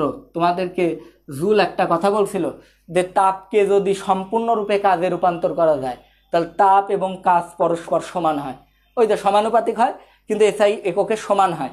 তো তোমরা এটা লক্ষ্য করছো যে জুলের সূত্র তখনই প্রযোজ্য হবে যদি আমি থার্মোডাইনামিক্স পরিবর্তনটা, তাপগতীয় পরিবর্তনটা যদি সমষ্ণ প্রক্রিয়ায় ঘটায়, তাহলে সমষ্ণ প্রক্রিয়ার ক্ষেত্রে জুলের সূত্র পারফেক্টলি কাজ করে এবং জুলের ক্লোসিয়াসের সূত্র কনভার্টেড ইনটু জুলস ল। তাহলে আলটিমেটলি জুলের সূত্র সীমাবদ্ধ সূত্র, ক্লোসিয়াসের সূত্রটা হচ্ছে এক্সটেন্ডেড সূত্র, এক্সপ্যান্ড সূত্র, এবং this is the updated formula. তাহলে আমি এখান থেকে তোমাদেরকে একটা কনসেপ্ট দেবো। ডিকিউ হচ্ছে সিস্টেম কর্তৃক গৃহীত বা বর্ধিত তাপ, ডিডাব্লিউ হচ্ছে সিস্টেম কর্তৃক অথবা সিস্টেমের উপর কৃত কাজ। এখন তোমাদেরকে আমি একটা কোশ্চেন দিচ্ছি, দেখি তোমরা কেমন স্টুডেন্ট। যে আমরা কী শিখালাম, সমষ্ণ প্রক্রিয়ায় ডিকিউ ইকাল টু ডিডাব্লিউ। তাহলে বলো তো কোনো সিস্টেমে 25 ডিগ্রি সেলসিয়াস তাপমাত্রায় ধীরে ধীরে 100 জুল তাপ সরবরাহ করা হলো। দেখো 100 জুল তাপ সরবরাহ করা হলো, খুবই ট্রিকি একটা কোশ্চেন, ইউনিভার্সিটিতে আসার মতো কোশ্চেন, বোর্ড পরীক্ষায় আসার মতো কোশ্চেন, এমসিকিউ কোশ্চেন। সিস্টেম কর্তৃক কৃত কাজ নির্ণয় করো। তো দেখো সিস্টেম কর্তৃক কৃত কাজ নির্ণয় করো, সবাই এটা ইন্টারেস্টিং, খুবই একটা ইন্টারেস্টিং ব্যাপার। কোনো সিস্টেমে 25 ডিগ্রি সেলসিয়াস তাপমাত্রায় ধীরে ধীরে 100 জুল তাপ সরবরাহ করা হলো, এখন বলছে সিস্টেম কর্তৃক কৃত কাজ নির্ণয় করো। তো তোমরা এটা একটু ভাই ভালো করে লক্ষ্য করে দেখো, এই অঙ্ক সবাই করতে যাবে, d q equal to DU plus ডিডাব্লিউ। Yes, you can carry on, you can follow this process. বলেই দিছে 25 ডিগ্রি সেলসিয়াস তাপমাত্রা, তাহলে তাপমাত্রা স্থির, আবার ধীরে ধীরে বলছে, তার মানে ডিউর সেন্সটা 0, তার মানে ডি কিউ ইকাল টু ডিডাব্লিউ। এখন দেখো তো, দ্যাট মিনস ডিডাব্লিউ ইকাল টু ডি কিউ। এখন সিস্টেমে 100 জুল তাপ সরবরাহ করা হয়েছে, তার মানে সিস্টেমে তাপ প্রদান করা হয়েছে, তার মানে এটা কিন্তু ডি কিউর মানটা 100 জুল, তার মানে কৃত কাজটাও কিন্তু 100 জুল। তার মানে আমি এটা বুঝালাম যে আমরা সমষ্ণ প্রক্রিয়ায় সিস্টেমে যতটুক তাপ দেব ততটুকুই কাজ হবে, তাই সিস্টেমে 100 জুল তাপ দিলে যদি কৃত কাজ বের করতে পারে সেটা 100 জুলই হবে, ভেরি গুড, সেটা 100 জুলই হবে দেবপ্রিয়া, দিশা, ওয়ালির মেরাজ। এবং সেটা সিস্টেম কর্তৃক কৃত কাজ কিন্তু, কারণ কাজটা কিন্তু পজিটিভ আসছে, সিস্টেম তাপ নিতে, সিস্টেম কাজ করছে। কিন্তু আমি যদি বলতাম সিস্টেম থেকে 100 জুল তাপ বের করে নেওয়া হলো, তাহলে সিস্টেম কর্তৃক কৃত কাজ কত, তাহলে -100, তার মানে সিস্টেম কাজ করেনি, আসলে কাজ করছে পরিবেশ, সিস্টেমের উপর কাজ করছে। তার মানে তখন সেক্ষেত্রে কিন্তু গ্যাসের আয়তনটা কমে যেত, পরিবেশ যদি চাপ দেয় তাহলে সিস্টেমের আয়তন কমে যায়, আর যদি সিস্টেম নিজে চাপ দেয় তাহলে সিস্টেমের আয়তন কিন্তু বেড়ে যায় আর কি, ঠিক আছে। তাহলে কাজটা কিন্তু আবার আয়তনের পরিবর্তনের সাথে রিলেটেড। তোমরা আশা করি এটা সবাই বুঝতে পেরেছো। এবার তোমাদেরকে আরও একটা শেখাবো। তাহলে আবারও বলছি, সংজ্ঞা শেখালাম, বৈশিষ্ট্য শেখালাম, শর্ত শেখালাম, ফার্স্ট ল অফ টিডি শেখালাম। এবার শেখাবো তোমার লেখচিত্র। ওকে, পি বনাম ভি লেখচিত্র। এটাই লেখচিত্রের আর একটা নাম আছে, ভালো করে শুনে নিবা। এর নাম হচ্ছে নির্দেশক চিত্র।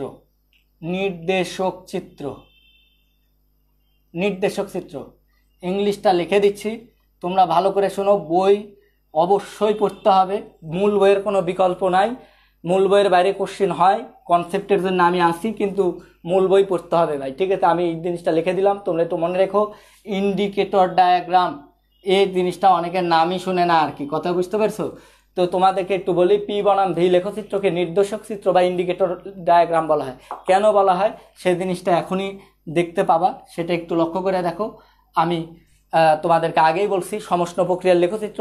তো কোনো লেখচিত্র আঁকতে গেলে আগে তো আমাদেরকে ম্যাথমেটিক্যাল ফাংশনটা লাগবে, তো সমষ্ণ প্রক্রিয়া ফলো করে হচ্ছে বয়েলের সূত্রকে। তো বয়েলের সূত্রের ক্ষেত্রে যে গাণিতিক সূত্রটা সেটা হচ্ছে পিভি ইকাল টু কে। তোমাদেরকে আমি আগেই বলতাম, যারা আমার কাছে সেই ফার্স্ট ইয়ারে পড়েছো, যে পিভি ইকাল টু কে এটা গ্রাফ অঙ্কনের কাজে লাগবে, আর P1V1 ইকাল টু P2V2 ওটা গণিত করার কাজে লাগবে, কারণ এটা দিয়ে ম্যাথ করা যাবে না, কারণ এখানে কে আছে, কে এর মান আমরা জানি না। তো এখানে দেখো পিভি ইকাল টু কে, তোমাদেরকে আগেই বলছি যে এই দিকে ধরো এটা যদি পি, তোমাদেরকে একটু অবগতির জন্য বলছি, এটা পি আর এটাকে আমরা যদি ভি দিই, তো এটা একটু মনে রেখো যে পিভি ডায়াগ্রামে এইদিকে পি দেওয়া হয়, এদিকে ভি দেওয়া হয়।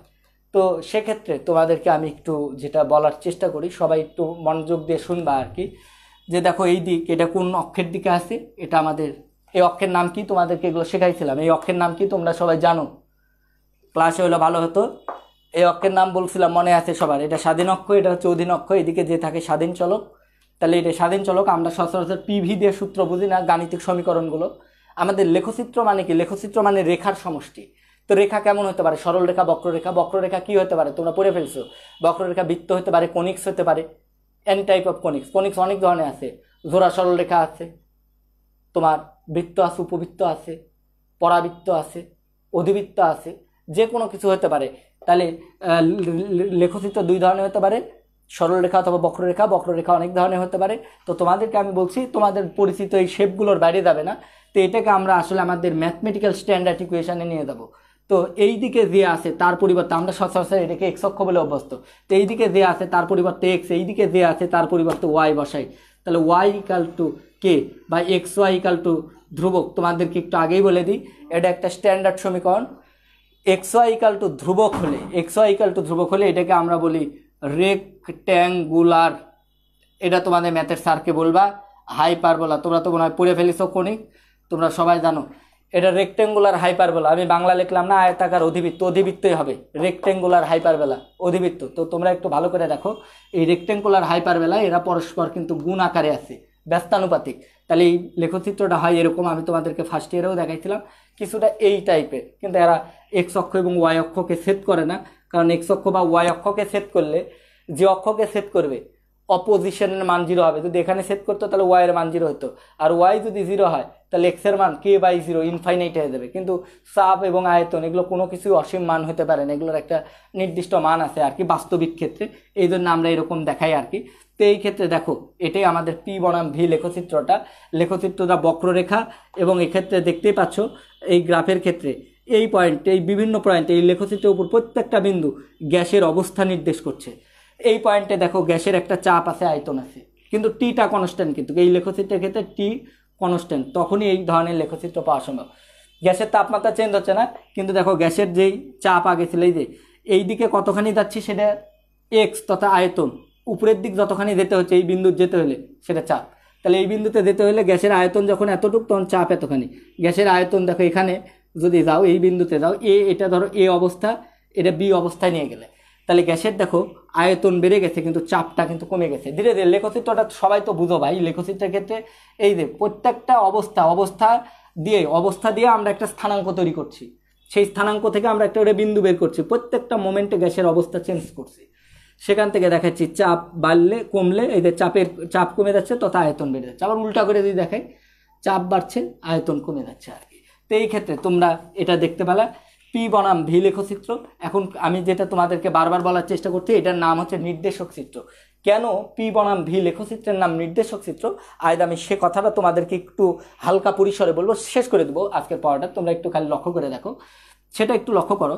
আচ্ছা, তোমাদেরকে আমি যদি বলি, তোমরা আমার সাথে তর্ক করার প্রয়োজন না, আমি জানি এটা হলে হয়তো ক্লাসে হলে ডিরেক্টলি তোমরা মেনে নিতে চাইতেন না, ভাইয়া এটা মানবো না আর কি। আমি তোমাকে যদি বলি, বলো দেখি এটা এই পয়েন্টের চাপ আর এই পয়েন্টের চাপ কি এক?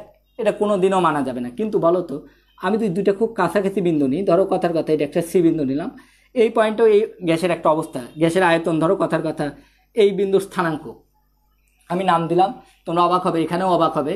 আমি স্থানাঙ্কের নাম দিলাম P1V1, এই পয়েন্টের স্থানাঙ্কের নাম দিলাম P2V2। জানি বেশিরভাগই অবাক হওনি, বিকজ তোমরা এইসব নিয়ে ভাবো না, এগুলো কেমিস্ট্রি তোমরা পড়েছো কিন্তু ভাবো নি আর কি। তো আমি মূল ঘটনাটা বলি।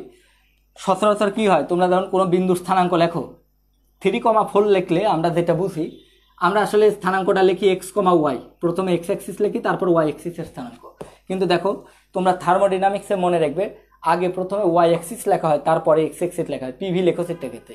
এই জন্য দেখো আমি আগে পি লিখছি, তারপর ভি লিখছি। তো প্রথমে যেটা আছে সেটাই কোটি, তারপর যেটা লেখা আছে ভুজ। ভুজ মানে মূল বিন্দু থেকে কতখানি সামনে, কোটি মানে কতখানি উপরে, ওয়াই অক্ষ বরাবর কতখানি। ওই বিন্দুতে কোনো বিন্দুতে যেতে হলে এক্স অক্ষ বরাবর যতখানি দেওয়া লাগে সেটা ভুজ, আর ওয়াই অক্ষ বরাবর যতখানি দেওয়া লাগে কোটি। এখন তোমরা এই ক্ষেত্রে লক্ষ্য করে দেখো, সরি এই বি বিন্দু না, তো এটা হচ্ছে C equal to P1 V1। আমি এর খুব কাছাকাছি আরেকটা বিন্দু, এত কাছে নিতাম বুঝছো, আসলে এখান থেকে তোমার এক দেখাই, মানে আমি আলটিমেটলি খুবই কাছাকাছি দুটা বিন্দু নিয়ে নিচ্ছি আর কি, খুবই কাছাকাছি। তাহলে সেক্ষেত্রে লক্ষ্য করে দেখো ভলিউম এই পয়েন্টে যেতে হলে, এই পয়েন্টের ক্ষেত্রে এর ভলিউমটা, গ্যাসের ভলিউমটাকে যদি এই যে এখান থেকে এটাকে যদি আমি V1 নোটিফাই করি, আর এই বিন্দুটার ভলিউমটাকে আমি যদি মোটামুটি V2 বলি, তাহলে দেখো এই পয়েন্টের চাপ কিন্তু তার থেকে একটু কম, কিন্তু দেখো ভলিউম যতখানি চেঞ্জ হয়েছে চাপ কিন্তু কতখানি চেঞ্জ হয়নি। আমরা মোটামুটি, আসলে এটা আমি জুম করে দেখাচ্ছি, এটা আরও কাছাকাছি। এই দুটা বিন্দু খুবই এত ক্লোজলি যে 10:0 এদের মধ্যবর্তী দূরত্ব। যদি খুব কাছাকাছি দুইটা বিন্দু হয় তাহলে আলটিমেটলি এখান থেকে দেখো এটা V1, আর এটাকে যদি আমরা এই বিন্দুর ভলিউমটাকে V2 বলি, তাহলে এই পয়েন্টের প্রেশারটা P হলে এটাও প্রেশার P। অর্থাৎ সি আর ডি বিন্দুর ক্ষেত্রে প্রেশার চেঞ্জ হচ্ছে না কিন্তু ভলিউম চেঞ্জ হয়ে যাচ্ছে, প্রেশার চেঞ্জ হচ্ছে না কিন্তু ভলিউম চেঞ্জ হচ্ছে। এখান থেকে লক্ষ্য করে দেখো, ওইখানে ভালো বোঝা যাচ্ছে না আর কি। তো সেক্ষেত্রে দেখো আমরা যদি একটা কাজ করি, তোমরা একটু সবাই লক্ষ্য করে দেখো তো, এটা একটা কিন্তু আয়তক্ষেত্রের মতো কাজ করছে। এখন যদি আমি এতটুকুর ক্ষেত্রফল বের করতে বলি, তো তোমরা সবাই জানো আয়তক্ষেত্রের ক্ষেত্রফল কিন্তু দৈর্ঘ্য গুণন প্রস্থ। তো এর দৈর্ঘ্যটা কিন্তু পি এর সমান, কারণ যতখানি হাইট সেটাই তো আসলে কোটিটাই তো পি। তাহলে আলটিমেটলি এখান থেকে একটু লক্ষ্য করে দেখো, এর ক্ষেত্রফল equal to area equal to এই ক্ষুদ্র অংশের এরিয়া ইকাল টু, তো এরিয়া ইকাল টু আমরা যেটা লিখতে পারছি পি গুণন, আবার দেখো এতটুক এটার প্রস্থ, তাহলে প্রস্থ এটা এতটুক V1 এতটুক V2, তাহলে এতটুককে আমি বলতে পারি না V2 বিয়োগ V1, তাহলে V2 বিয়োগ V1। তো এখান থেকে আমি কিন্তু এটা লিখতে পারছি P del V। আবার everyone knows that P del V, বা এটাকে আমি খুবই ক্ষুদ্র তো এটার নাম দিয়ে দিলাম PdV। তো তোমরা সবাই জানো PdV মানে আবার DW। তাহলে আমি এখান থেকে তোমাদেরকে একটা বিষয় তোমাদেরকে মোটামুটি ধারণা দিতে পারছি যে পি বনাম ভি লেখচিত্রের এরিয়া আমাদেরকে আসলে কাজ, ওই থার্মোডাইনামিক্সের ক্ষেত্রে কতটুকু কাজ নির্দেশ করে তার সমতুল্য আর কি।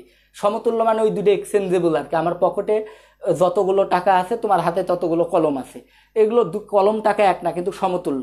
তো ঠিক আছে, এরিয়া এক জিনিস, এরিয়ার একক মিটার স্কয়ার কিন্তু কাজের একক জুল।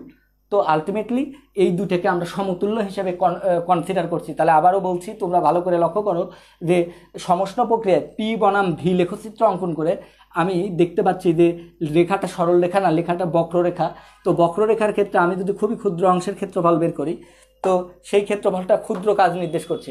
তো ওই যে একটা জিনিস, একটা বালির যে ধর্ম, একটা পাহাড়েরও তো মানে আলটিমেটলি আমি যদি অনুবিচারে বলি আর কি, বুঝছো, যে ক্ষুদ্র অংশ বিচার করলেও যা হবে, সমুদ্রে এক ফোঁটা পানির গুণাগুণও যা সমুদ্র পুরা পানির গুণাগুণও তাই। তো আলটিমেটলি আমরা যদি ক্ষুদ্র অংশের ক্ষেত্রফল যে ক্ষুদ্র কাজ, তাহলে এই পুরা অংশের ক্ষেত্রফল কিন্তু পুরা কাজ নির্দেশ করবে আর কি, ওই পুরা প্রক্রিয়ার কাজ নির্দেশ করবে। তাহলে আমি কোনো একটা তাপগতীয় প্রক্রিয়াকে যদি এ থেকে বিতে নিয়ে যাই, কোনো একটা গ্যাসকে এ অবস্থা হতে যদি বি অবস্থায় নিয়ে যাই কথার কথা, তাহলে সেক্ষেত্রে যতটুকু এরিয়া কাভার করবে সেটাকে তখন আমরা DW দ্বারা প্রকাশ করবো না, তখন সেটা হয়ে যাবে W। তো আলটিমেটলি তোমাদেরকে আমি সেই জিনিসটা একটু খালি আইডিয়া দিয়ে দিচ্ছি, তোমরা খালি একটু আইডিয়াটা মাথায় রাখো। এটা কনসেপ্ট, তোমরা সবাই মুখস্থ করবা কনসেপ্টটা। আমি দরকার আরেকবার ব্যাখ্যা করবো যদি আমার কথা তোমাদের অস্পষ্ট মনে হয়। আমি একটু মানে আমি রিয়েলি ফিজিক্সের ভাষায় বলছি ভাই, আমি আর একটু ঢং করে বলতে পারতাম তাহলে সহজ হতো, কিন্তু তোমার কনসেপ্টটা একটু কমা হয়ে যেত আর কি। তাই একটু লক্ষ্য করো, আমি ঢং করেও বলতেছি, তোমরা আগে একটু লক্ষ্য করে দেখো। তো এখান থেকে আমরা যেটা লিখতে পারছি, তাহলে তোমরাই বলো তো ভাই, তোমরা আমাকে সবাই বলো, এটা আমি জানি তোমরা সবাই জানো PdV মানে DW। তাহলে আমি যদি ক্ষুদ্র অংশের জন্য কোনো কিছু বের করতে পারি, তাহলে আমরা এটা শিখলাম যে DW ইকাল টু PdV। তাহলে আমি যদি পুরা কাজটা চাই, পুরা কাজ, তাহলে এটাকে ইন্টিগ্রেশন করতে হবে, তাহলে DW equal to integration of PdV। এখন তোমরা আমাকে সবাই বলো, DW মানে কিন্তু আমি লিখতে পারি W, আবার ইন্টিগ্রেশন করলে তো লিমিট দিতে হয়, তো লিমিট দিতে হয় ডি এর পর যে থাকে তার সাপেক্ষে, ডি এর পর আছে ভি। তাহলে আমি এটা দিলাম loyal limit VI, initial starting আয়তন VI, ফাইনাল আয়তন যদি VF হয়। তাহলে এখান থেকে দেখো তোমরা যে জিনিসটা দেখতে পাচ্ছ, তাহলে আমি যদি কাজ বের করতে চাই এই সমষ্ণ প্রক্রিয়ায় যদি আমি কাজ বের করতে চাই, কাজ মানে পিডিভি, কিন্তু ডিডাব্লিউ মানে পিডি। আসলে আমরা কখন বলতে এই সূত্রটা ব্যবহার করি, যখন চাপ স্থির থাকে। কিন্তু আমি যখন সমষ্ণ প্রক্রিয়া পুরা কাজ বের করছি তখন চাপ স্থির থাকছে না। কিন্তু আমি যদি এই পুরা প্রক্রিয়াটাকে এরকম ক্ষুদ্র ক্ষুদ্র ভাগে ভাগ করি, তাহলে ক্ষুদ্র ক্ষুদ্র অংশের যদি ক্ষেত্রফল বের করে বা তাহলে কাজ নির্দেশ করবে, ক্ষুদ্র ক্ষুদ্র কাজ যোগ করলে টোটাল কাজ পাওয়া যাবে। তাহলে সেক্ষেত্রে তোমরা আমাকে একটা তথ্য এখান থেকে সবাই আমাকে একটু হেল্প করবে। ডিডাব্লিউ ইকাল টু আমি লিখতে পারছি ডাব্লু, তাহলে ডাব্লু বের করার আমরা সূত্র পেয়ে গেলাম ভিআই টু ভিএফ। তাহলে এটা কিন্তু মূল সূত্র যে সমষ্ণ প্রক্রিয়ায় যদি কাজ বের করতে হয় তাহলে আয়তনের পরিবর্তনের লিমিটের মধ্যে পিডিভিকে ইন্টিগ্রেশন করতে। আবার তোমরা সবার মনে আছে, তোমাদের যদি ভুল না হয়, যে ইন্টিগ্রেশন অফ ওয়াই ডিএক্স, ইন্টিগ্রেশনের তাৎপর্য হচ্ছে ক্ষেত্রফল। কার ক্ষেত্রফল? ওয়াই বনাম এক্স লেখচিত্র দ্বারা, তোমাদের অনেকবার শেখাইছি, দ্বারা আবদ্ধ ক্ষেত্রের ক্ষেত্রফল, আবদ্ধ ক্ষেত্রের ক্ষেত্রফল, ক্ষেত্রফল ইংলিশে বললে area under Y versus X কার, area under Y versus X কার। তাহলে এখান থেকে দেখো ওয়াই এর পরিবর্তে আছে তোমার পি, ডি এর পর আছে ভি, তাহলে এখানে ডি এর আগে ছিল ওয়াই, ডি বনাম এক্স, তাহলে এখানে হয়ে যাবে পি বনাম ভি লেখচিত্র দ্বারা আবদ্ধ ক্ষেত্রের ক্ষেত্রফল। তাহলে আমরা শিখে গেলাম পি বনাম ভি লেখচিত্র দ্বারা আবদ্ধ কাজ নির্দেশ করে, এই জন্য পি বনাম ভি লেখচিত্র অপর নাম নির্দেশক চিত্র আবদ্ধ ক্ষেত্রের ক্ষেত্রফল। এটা তোমরা কনসেপ্ট হিসেবে ব্যবহার করতে পারবে। তাহলে আমি আরেকবার কনসেপ্টটা বলতেছি, আমি সমষ্ণ প্রক্রিয়ার ক্ষেত্রে কাজ দুইভাবে বের করতে পারবো। যদি ম্যাথমেটিক্যালি বের করতে হয় তাহলে এইভাবে, আর যদি গ্রাফ থেকে বের করতে হয় তাহলে পি বনাম ভি লেখচিত্র যদি দেওয়া থাকে তাহলে ক্ষেত্রফল বের করে দেওয়া মানে কাজ বের করা। আশা করি তোমরা এই দুটা জিনিস মাথায় রাখতে পারবে। ফাইনালি এবার যে সূত্রটা তোমাদেরকে দেবো, তাহলে আরেকবার বলছি, শুরু থেকে বলছি, সবাই শেষ করে দেবো, তোমরা একটু শোনো। আমি প্রথমে শিখালাম সংজ্ঞা, তারপর বৈশিষ্ট্য, শর্ত, তারপর শিখালাম ফার্স্ট ল অফ পিডি, থার্মোডাইনামিক্সের প্রথম সূত্র কেমন হবে সমষ্ণ প্রক্রিয়ার ক্ষেত্রে। তারপর শিখালাম তোমাদেরকে লেখচিত্রটা দেখতে কেমন, লেখচিত্র প্রকৃতি কেমন, এবং লেখচিত্র থেকে আমরা কি পেতে পারি। পি বনাম ভি লেখচিত্র থেকে আমরা আসলে কাজ নির্ণয় করতে পারবো। এখন আমরা যেটা বের করব যে আসলে আমাদের তাপগতি যদি কোনো প্রক্রিয়া ঘটায়, সেই প্রক্রিয়ায় যদি কোনো কারণে আয়তনের পরিবর্তন হয় তাহলে বুঝতে হবে সেখানে কাজ হয়েছে। এখন সব প্রক্রিয়া আয়তনের চেঞ্জ হয় না, যে প্রক্রিয়া আয়তন চেঞ্জ হবে না সেই প্রক্রিয়ায় কাজ হবে না। বাদ বাকি যত তাপগতীয় প্রক্রিয়া আছে যেখানে আয়তন চেঞ্জ হবে সেখানে কাজ। যেমন আমি এখন কথা বলছি সমষ্ণ প্রক্রিয়া নিয়ে, তাপমাত্রা স্থির, আমি কিন্তু বলিনি চাপ আয়তন স্থির, তার মানে এখানে আয়তন চেঞ্জ হয়েছে, তার মানে কিন্তু এখানে কাজ হয়েছে। এবং the amount of work done this process, আমরা সেটা বের করতে চাই।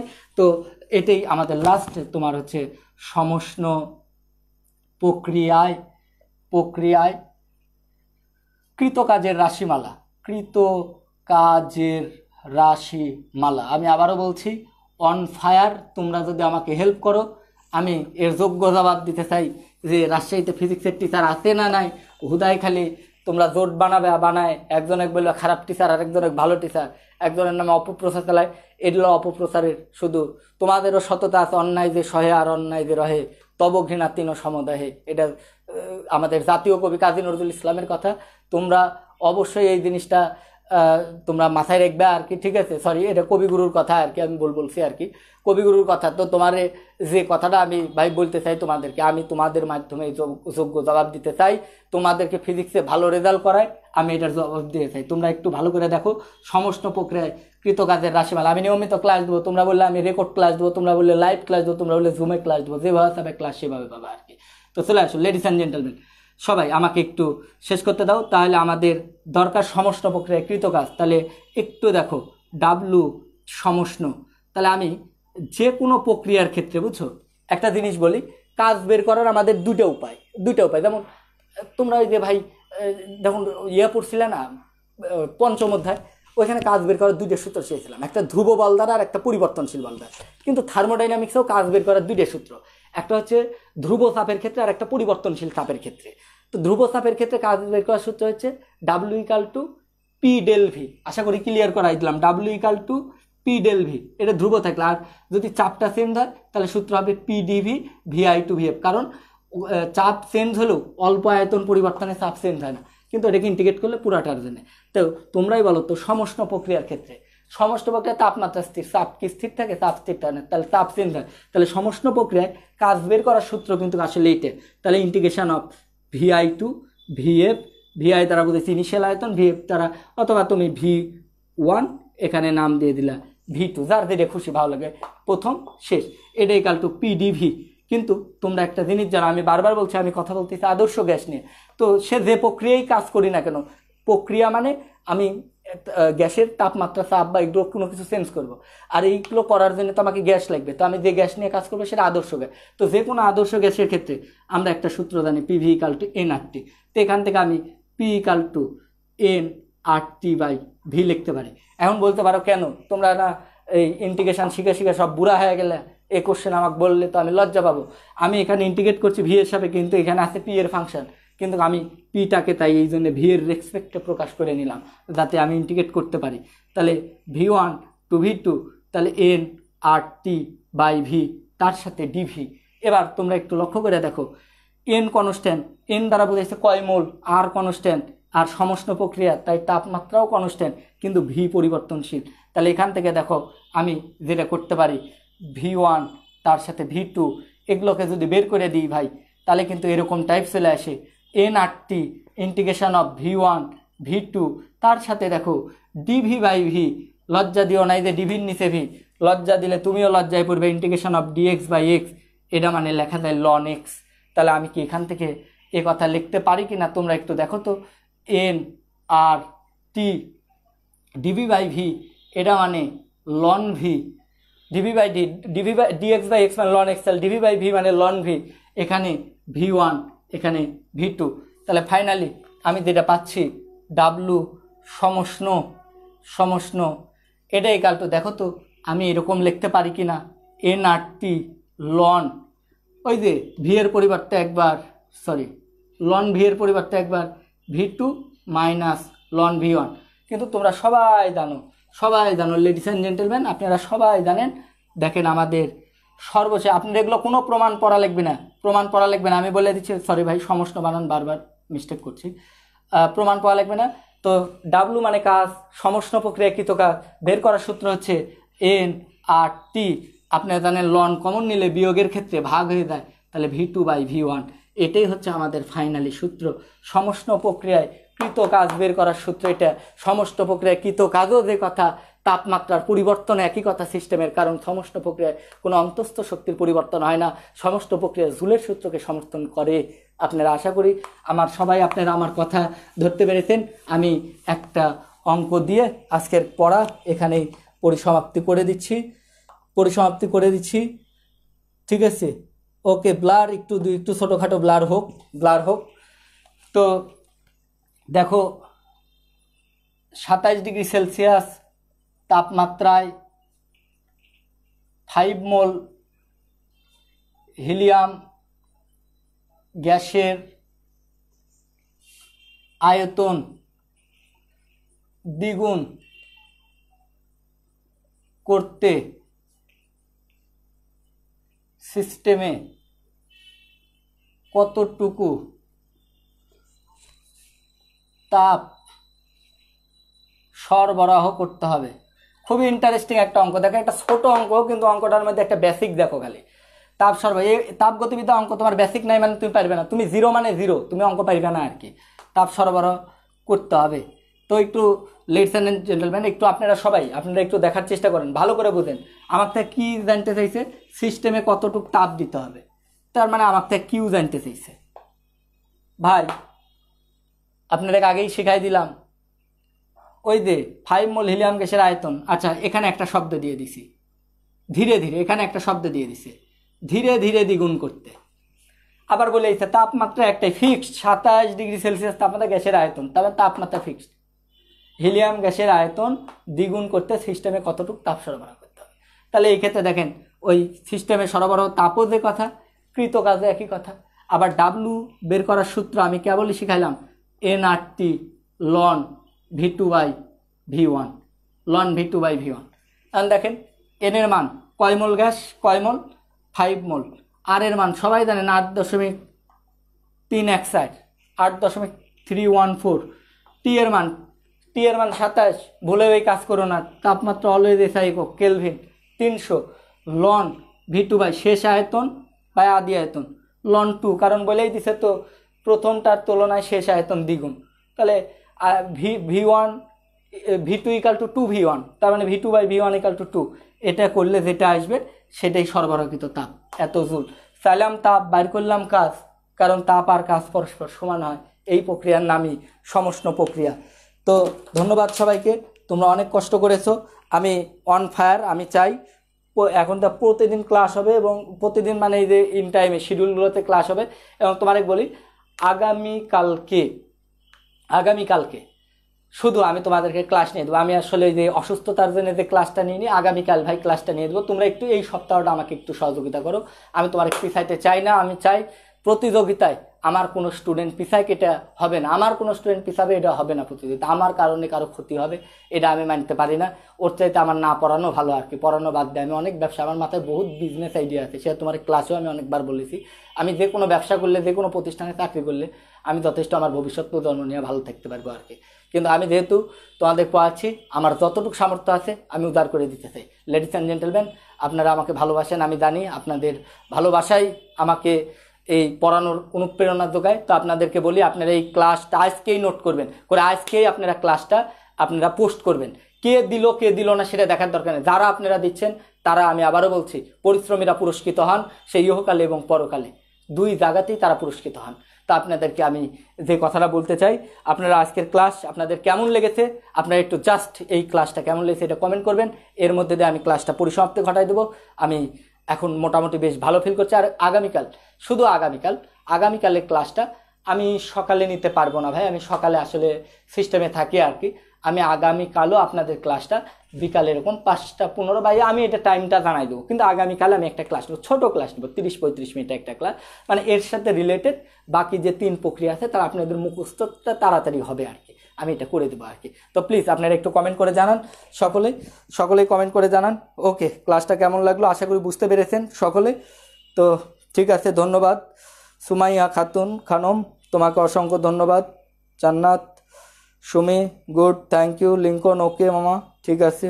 শাহজাহান আলী, এই আইডি থেকে যে এসেছো, সুপার দিয়েছো, তোমাকে অসংখ্য ধন্যবাদ।